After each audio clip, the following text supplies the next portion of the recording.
This week's Torah reading, Parshat Shelach, can be described as the recording of the sin of the spies as the greatest tragedy and the most significant tragedy in Jewish history. Well, how so? Because unlike other tragic events in the Torah, where people do die, sometimes very dramatically, and where the Jewish people suffer setbacks, the decree in this week's Torah reading, following the sin of the spies coming back and giving their bad, evil report about the land, is that an entire generation of the Jewish people dies prematurely. And what it does most significantly is it unlinks, it decouples the generation of Jews who left Egypt, who saw the miracles and the redemption, and who saw the splitting of the sea, and who experienced all that. They are not the same Jewish people that enter the land, the promised land, under the leadership of Yeshua. They rather die in the wilderness. So therefore, there's a disconnect in the continuity of Jewish history, something which in important ways we experience many, many, many times, and we continue to experience. And I think today we don't appreciate the extent to which the Holocaust 80 years ago severed a continuity of the Jewish people, literally cleaved Jewish history at that point, and removed the bulk of Jewish life from its origins and required it to be rebuilt in many ways from scratch. So that's what we're looking at here in this week's Torah reading. It's not a unique event in Jewish history, but because it happened so early and because it happens at such a significant stage, it needs to be understood and taken extremely seriously. So let's look at it. The title of this class is The Despair of the Spies. And unlike other classes, we're going to really try to focus on the internality of what took place in this week's Torah reading. There's going to be a lot of page turning and references. So if you do have an opportunity to have a stone chumash with you and you want to follow along, I will announce the page numbers. I will read everything. So if you don't have a stone chumash, hopefully you won't get lost. But if you do feel that you need some further explanation, please just interrupt me and ask. There's no problem with doing that. So right off the bat, this week's Parsha begins with Hashem speaking to Moshe, saying, "Send forth, if you please, and let them men, and let them spy out the land of Canaan," which has a completely different approach to it when it's recounted again in the book of Devarim, in the fifth book of the Torah, where it is made clear by Moshe that it was not his initiative or God's initiative, but rather it was the people's initiative to have spies. But we're not tonight going to discuss whether sending spies in and of itself was considered to be such a breach. We're going to simply look at the idea that on the initiative of the people, a request was made that spies should be sent forth, and Moshe accepted that request for various reasons and various explanations. Again, we're going to leave that out because that's not our topic for tonight, but it certainly merits consideration. So let's rather, if we're going to look at the essence of what's taking place, let's start in chapter 13 where we are with sentence 18, because these are the instructions that Moshe is giving to the spies. They list out who the spies are, 12 spies, one from each of the 12 tribes, and famously the two whose names remain with us are Yehoshua, Joshua, who eventually leads the Jewish people into the promised land of Canaan, and Kalev, who also survives the entire span of Jewish history here and is a person who experienced all the miracles in Egypt and who merited going into the land under under Joshua's leadership. So pick up the narrative in sentence 17. Moshe sent them to spy out the land of Canaan, page 799 in the English, in the stone Chumash. And he said to them, ascend here in the south and climb the mountain. See the land, how is it? And the people that dwells in it, is it strong or weak? Is it few or numerous? And how is the land in which it dwells? Is it good or is it bad? And how are the cities in which it dwells? Are they open or are they fortified? And how is the land? Is it fertile or is it lean? Are there trees in it or not? You shall strengthen yourselves and take from the fruit of the land the days with the season of the first ripe grapes. And just to put the setting of what's taking place, it happens to be that the request for the spies happened on the Hebrew date of the 29th of Sivan, which falls next week. And the spies are sent forth. They spend 40 days spying out the land. They come back. They give their evil report. The Jewish people are demoralized. They cry by their tents. They lose all hope for ever entering the land themselves. And the consequence of that was God announcing that this generation, the very generation that had been taken miraculously out of Egypt, would not be the generation, would not be the people entering into the land of Canaan, into the promised land. And the day that the report was given was on the day of the 9th of Tisha B'Av. And hence that becomes a day of crying. And as the rabbis explained, we, the Jewish people, cried for no reason on the 9th of Av in that original year. And forever through history, we will have reason to cry on the 9th of Av based on tragedies that befall us. So what's clear here is that there's no tragic event. There's no attack. We're at a moment of what you can even describe as calm in the setting of the Jewish people. They've gone out of Egypt very dramatically. They've experienced the splitting of the sea, also very dramatic. They stood at Mount Sinai, overwhelmingly an out-of-body experience, having God address and creating prophets out of each and every Jewish person, man, woman, and child who stood there at Mount Sinai. And then a year basically has passed and things have been calm and they're moving from place to place under the clouds of glory guiding them. And up comes this request to send spies, and out they go, and back they come with a negative report, and the Jewish people are completely demoralized and despairing, and it throws a monkey wrench into the entire course of Jewish history.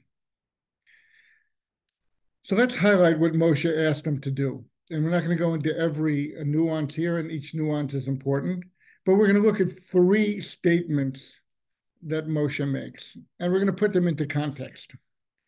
Number 1, Moshe directs the spies. Uri teme ta'aretz mahi. Look at the land, see what it is. That's a provocative question. Because after all, if I tell you I am going to give you a present that is going to remain with you forever, and you start asking me what the material is and where it was made, but yet Moshe does instruct them, look at the land, what it is. The second broad area, Veta'am hayoshev aleha, hechazak hu harofeh. The people that live there, the nation that lives there, is it strong or is it weak? And the third thing is, strangely, hayesh bo eitz. Is there are there trees there? Now, again, just to understand the flexibility of thought here, because this is going to be important for us. There's going to be pros and cons any way they see it. What is the land like? Well, who says that the land, the way it is now, is going to be the land that the Jewish people are going to enjoy living in? After all, when the Zionists landed on the sandy beach of Tel Aviv in 1901 and decided to build a city there, it seemed to have zero potential and promise for anything. It was just a sandy beachhead. And yet today, we know the skyscrapers and the vibrance of life that's there. So asking what the land is like doesn't mean that that's the way the land is always going to be like. The people that are there, are they strong or are they weak? And Rashi really does deal with some of these questions, but if they're strong, then it sounds like, well, that must be a great land. The people who live there are strong. But by the same token, if they're strong, it's going to be harder to defeat. Are they weak? If the people are weak, well, that could be good news because after all, it makes it easier for us to conquer the land. But by the same token, maybe the land is not so suitable for a flourishing civilization. And then are there trees there? Also, an unusual question. And we know from just very recent history that we can experience and see photographs of, there's such a thing as a green line. The Jewish people come to an area and it turns green. And right where the border is, you look across and the land is seemingly rocky and barren and empty. So what are these instructions that Moshe is giving the people? Is he trying to, these spies, was he confusing them? Was he giving them real direction or not? And I wanted to look at that question in the prism of how the Torah itself deals with each of these three issues elsewhere in the Torah. I think this is a very interesting exercise. I hope you'll find it that way, because on its face, the whole story of the spies, and it's given many, many, many explanations, and the explanations certainly given by Chazal, by the rabbis, are true. A simple explanation. Deep down, they understood that when the Jewish people entered the land and spread out into the land, being the head of a tribe wouldn't be nearly as impressive and as powerful and as important as it is now in the wilderness. So there was a deep set bias within them, according to the Mesilat Yesharim writes this and Midrashim write this, that they wanted to delay the going into the land as much as they possibly could, so that they could hold on to their important positions within the Jewish people, which in itself isn't even such a terrible motivation, because maybe they were wonderful Torah teachers, they were men of great stature, these were all people respected by Moshe, and maybe the people needed more time to be seasoned and to absorb the lessons of Torah before they entered the land. And certainly in the end, after all is said and done, that's what happened. The 40 years we did end up spending in the wilderness were important years for us, because we, as the Torah itself tells us over and over again, we lived under God's direct supervision for those 40 years. We ate manna that fell from heaven. We enjoyed the comfort of water coming out of a rock and air conditioning and everything surrounding us being perfect and pristine in isolation, so that we would learn what it means to flourish as a Jewish people without much support around us, something which we can certainly appreciate the value of right now at the current moment in time.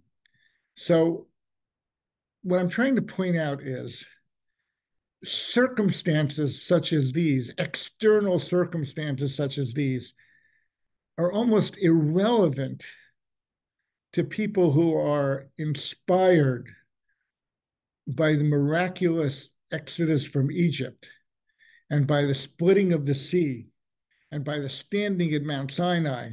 It would be like saying, I'm building you a dream home that you're going to enjoy living in throughout history.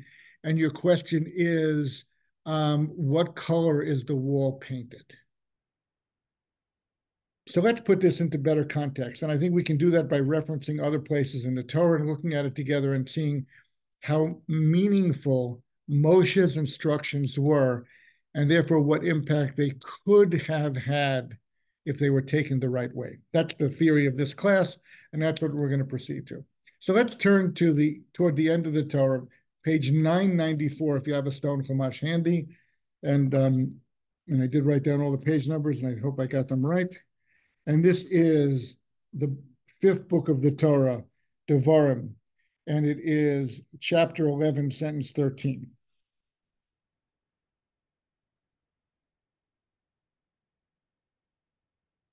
And it is not. It is going to be chapter 11, sentence 10.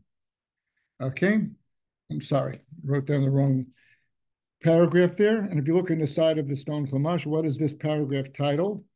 It is titled, The Great Virtues of the Land. And let's see what these great virtues of the land are in God's eyes. For the land to which you come to possess it, it is not like the land of Egypt that you left, where you would plant your seed and water it on foot like a vegetable garden. But the land to which you cross over to possess it is a land of mountains and valleys. From the rain of heaven it will drink water. A land that Hashem your God seeks out. The eyes of Hashem your God are always upon it from the beginning of the year to year's end. Now, if you read this review in TripAdvisor, is this a plus or is this a negative?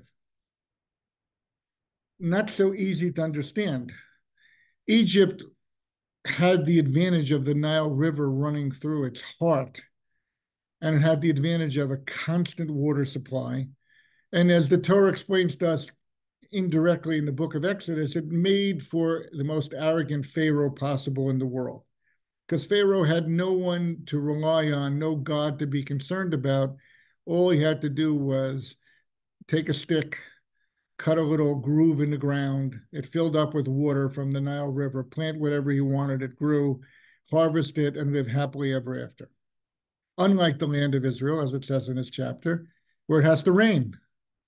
Has to rain, that means that if God tells us, as he does in the Torah, that if you don't live up to the standards of the Torah and don't deserve to continue in the land of Israel, it will not rain, and your crops will not grow, and you could even go hungry, which did happen at times for the Jewish people. There was famine in the land. It places us at a position of risk, unlike the land of Egypt.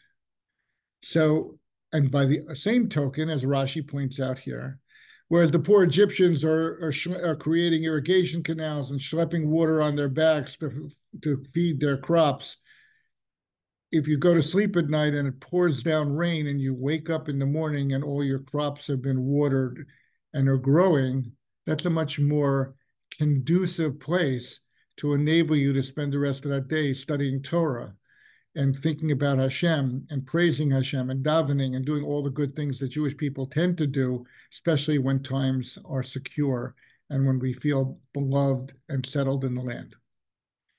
So it's interesting to note that the Torah itself, having nothing to do with spies, having nothing to do with our readiness to accept the land, having nothing to do with our own sense of hopefulness or despair, the Torah paints a picture of the land which requires thought and understanding to process.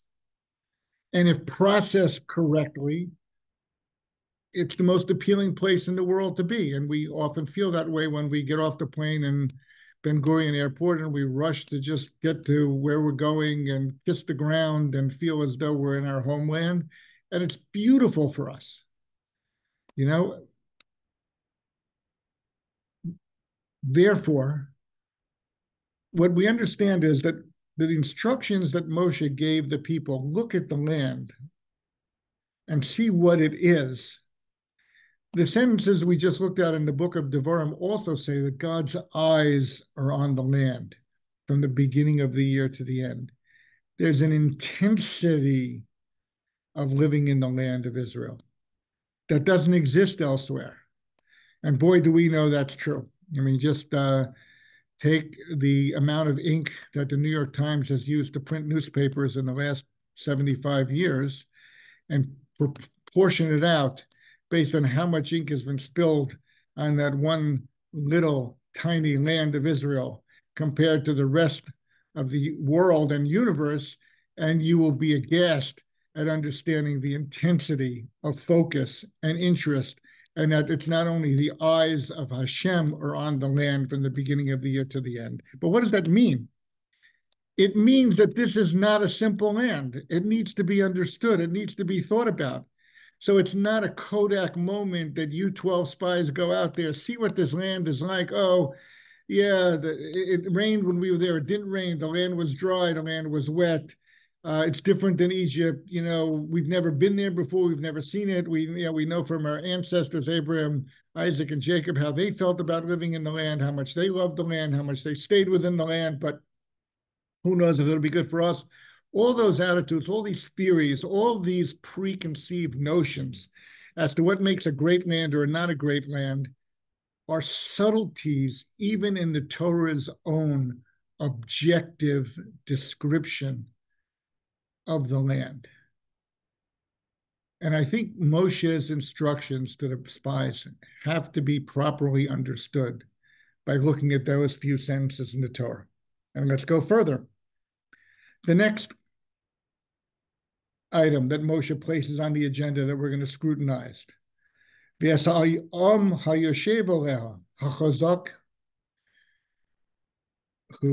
harofeh, is it strong or is it weak? The people. What about the people that are there?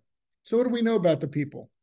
So again, let's turn back all the way back to page 68 in the Art Scroll Stone Chumash. And if you don't follow all the references now, if you want to re-listen to the class, you'll be able to see them inside. We're going to Genesis chapter 15, sentence 16. Hopefully I got this right this time.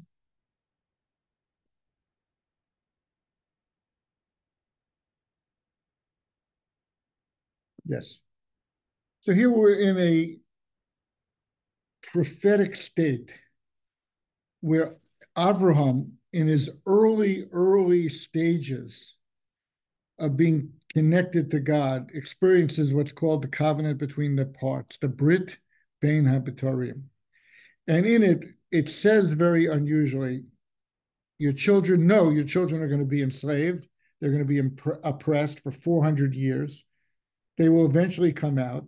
And then sentence 16, and the fourth generation shall return here. Why? For the iniquity of the Amorite shall not yet be full until then. So from the get-go, Abraham was given a vision that he's asked to travel at great personal risk to the land of Canaan, to inhabit it the best way he possibly can, to live there. He does. He has to leave for a little while to go to Egypt. Not a good experience. Comes back. His son Isaac never leaves the land. Jacob leaves the land for long periods of times and suffers greatly outside the land. And then finally, at the end of his life, he heads down to Egypt in fulfillment of this prophecy that the Jewish people are going to be enslaved for hundreds of years in Egypt and that they're going to come out. But when will they inherit the land? Not until the people of the land have sinned sufficiently for God to give up hope on them, and therefore they have to be removed from the land. Now, this is connected to the first instruction, which has to do with the idea of the land being a place that God scrutinizes and watches. And we ourselves, the Jewish people, even after we're getting into the land, it's predicted by Moshe, the land is going to spit you out. It's going to throw you out if you don't live up to the standards of the land, if you don't let the land rest every 7 years, as it is meant to rest. The land is going to not cooperate with you, and you're going to have to leave. Okay, very much harking back to the whole idea of getting kicked out of the Garden of Eden, where the world shifted and became far less cooperative for mankind from then on. But this is a land that is like Gan Eden. It's like the Garden of Eden in that either you live up to being in the land or you're removed from the land. And we know how historically true that is. These spies didn't know that, but they understood that there was a prophecy that the people that will be in the land of Canaan when Abraham gets there, during Isaac's lifetime, during Jacob's lifetime, those people, they have a certain quote unquote entitlement to that land. And God will coordinate the suffering of the Jewish people in Egypt and the forging of us into a nation and our going out of Egypt and our eventually entering that land and conquering that land and making it the Jewish homeland. God will coordinate that with the sinfulness of the nations that live there. So Moshe asked the spies, tell me about the people there. Are they strong or are they weak? Now, what do we care? We know that there's a certain cheshbon, there's a certain accounting that God is keeping track of, that God told us about in advance. God said, you can't enter this land until these people that I gave this land to hold it for you, before you, exactly, there's different philosophical aspects to that as well. Those people will be given the full opportunity to utilize that land until they forfeit it. And only at that point will you enter the land and be able to conquer it. So therefore, the evaluation of the people, they're strong or they're weak, isn't relevant. What's relevant is maybe Moshe should have told them, are they sinful or not? And we'll see how this plays out in the response of the spies afterwards. The third idea, Hayesh bo eitz imayim. Are there trees? Are there trees or not trees? And again, Baruch Hashem, there's JNF, they plant trees all the time. It's a known historic fact, I think even accepted by the people who don't like us Jews too much, that the only country in the world that had more trees at the end of the 20th century than it had at the beginning of the 20th century, the absolute only nation on earth for which that was true was the land of Israel. And why? Because we planted them, not because of climate change and global warming and shifting soils and climate conditions, but because we devoted ourselves to planting trees in the land.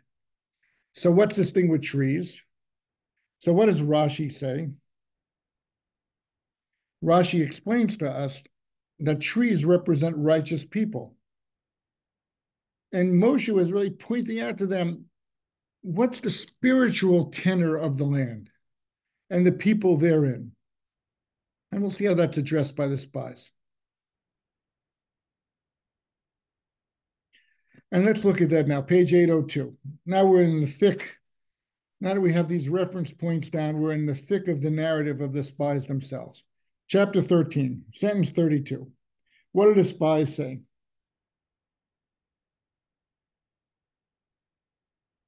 They brought forth to the children of Israel an evil report on the land that they had spied out, saying, the land through which we have passed to spy out is a land that devours its inhabitants. All the people that we saw in it were huge.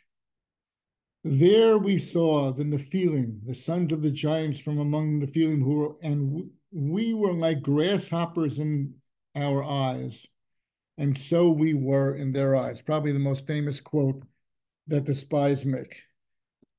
We're nothing in comparison to them. And here we get something very intriguing. Two ideas. One, the Hebrew word for the people being huge, if you look in the Hebrew, is anshe midot. Okay, one of my our favorite Hebrew words here. Midot usually means people of stature, of character. Midot tovot. They were people of great midot. Now, if that is the nuance that the spies reported back, they were reporting something very important. And I saw it quoted that the Shelach, not a commentary on the Torah, but a Jewish mystical writer, lived around 1600 and is buried in the city of Tiberia, writes that they were baffled because wherever they went, and Rashi brings this down, they saw funerals taking place. And they thought to themselves, look what a kindly people this is. We know the greatest kindness a person can do is to provide a burial, because it's called a chesed shel emes. It's a kindness that can't be repaid. So they traveled through the land and they saw these big funerals going on, which it's later explained to us by the rabbis that that was to divert the attention of the people so the spies wouldn't be noticed. But they thought to themselves, wow, these people are so kind. They're so respectful of the dignity of mankind. It can't possibly be that they are ready to be thrown out of this holy land because their sinfulness is so great. Look at the thought process that goes into this report. And then the second aspect of this report is we're like grasshoppers. This is a very modern understanding, and it comes from the Shelach 420 years ago.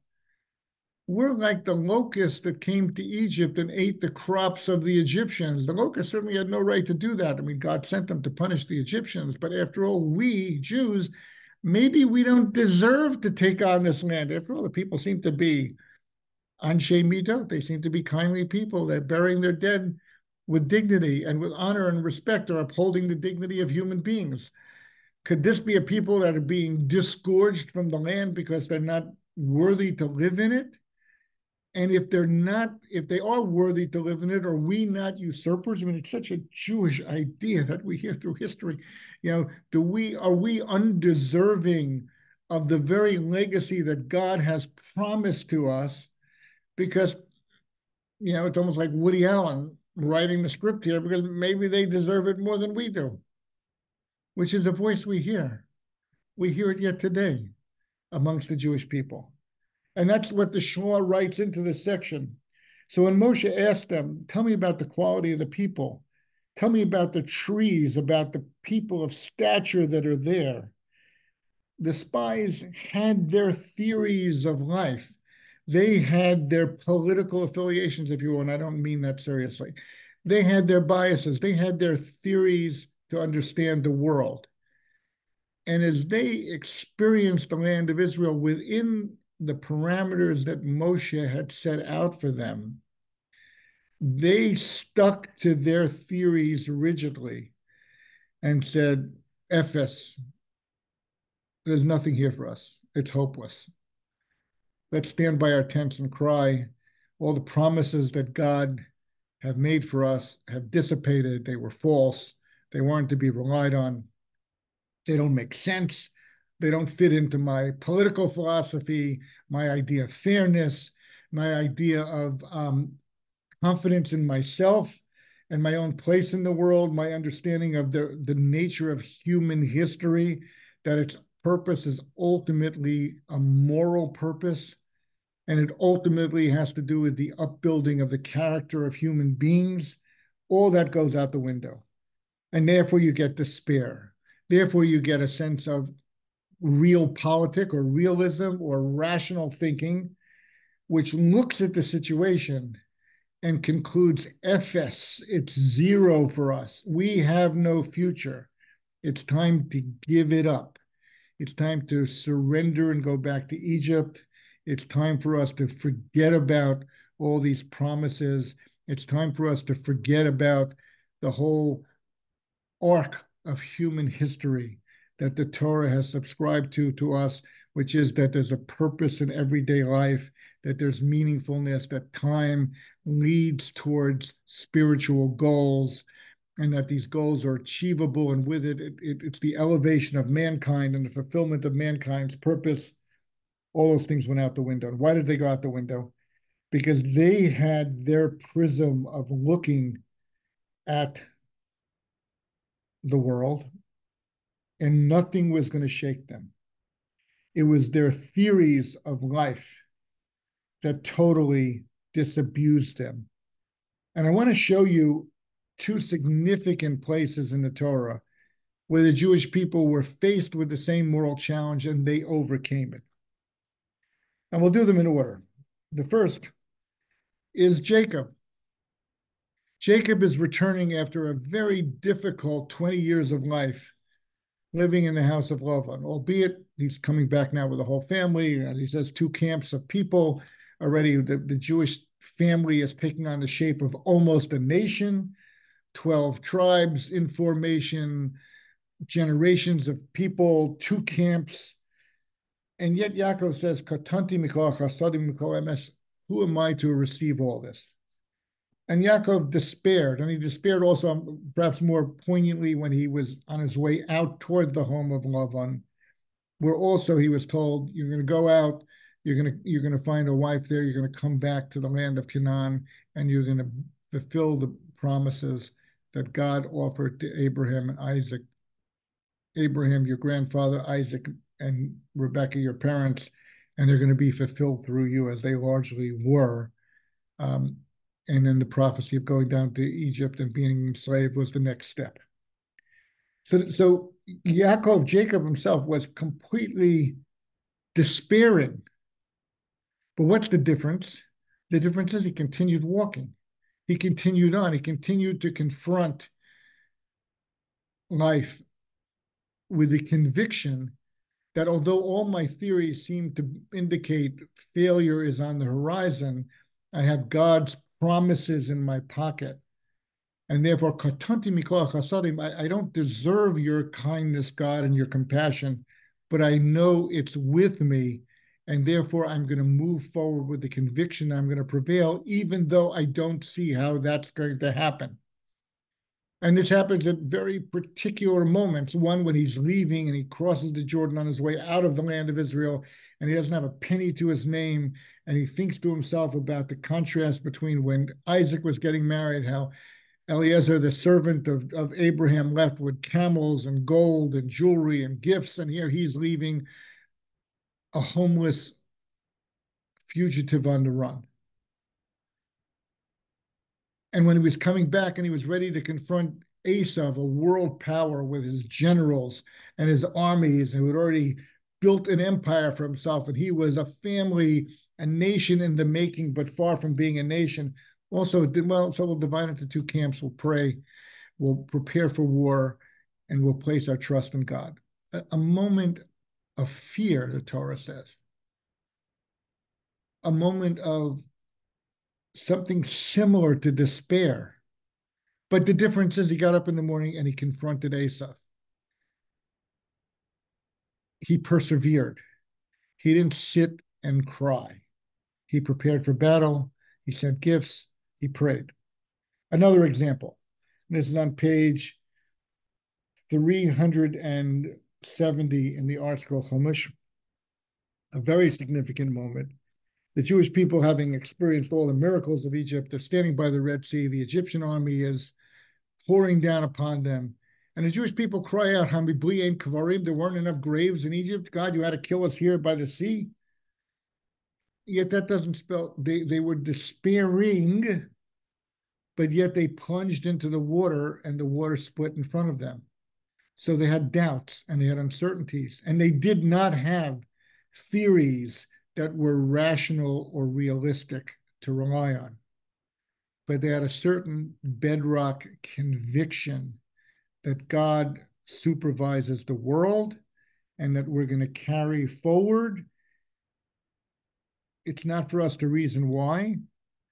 It's for us to move forward within the parameters of God's plan. And lo and behold, they prevail. Sometimes with open miracles, sometimes with hidden miracles. Think of the book of Esther. It doesn't make a difference. But the core attitude of the Jewish people is and remains no circumstance, no Kodak moment showing our future is going to cause us to sit and cry and despair and give up hope. That's not going to happen to us. Because no matter how jarring that vision will be for us, that's because we're looking at it through given parameters and a given understanding and given experiences. And perhaps it doesn't apply here. It didn't apply to Jacob when he confronted Esau, and Esau hugged him and kissed him. It didn't apply when the Jewish people were by the sea, because the sea split for them, and then that entrapped the Egyptians, and it eliminated the whole servitude forever that was clinging to us, the Jewish people. And who knows what the next chapters of Jewish people are going to be. And it's the Ramban Nachmanides who really points this out. And Nachmanides says, perhaps the spies would see that things were hopeless. What does it mean when things are hopeless? It means daven, cry out to Hashem. The Jewish people also did this when in the midst of their servitude, and this is also in Exodus in chapter 2. I didn't write down the page number, but it's chapter 2, somewhere around sentence 20, where it records the fact that Pharaoh died.